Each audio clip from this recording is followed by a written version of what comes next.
许能接受真理的人，是一个极大的拯救。对于不能接受真理的人，就是被定罪的记号。你们当选择自己的路，当选择自己的路，不要做亵渎生命、弃绝真理的事，不要做无知狂妄的人。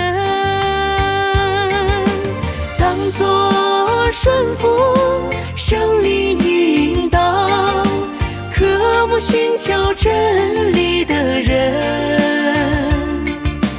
这样对你们才有益处，对你们才有益处。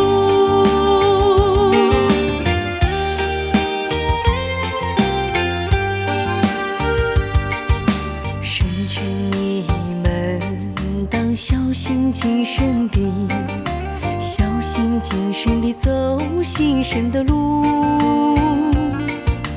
不要随意下断暗干，不要随随便便马马虎虎地行神。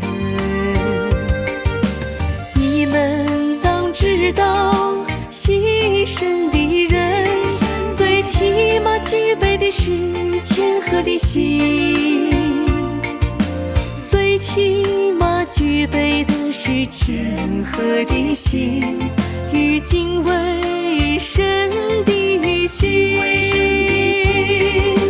那些听了真理一笔斥之的人，都是愚昧无知的人。那些听了真理却随便下断案或定罪的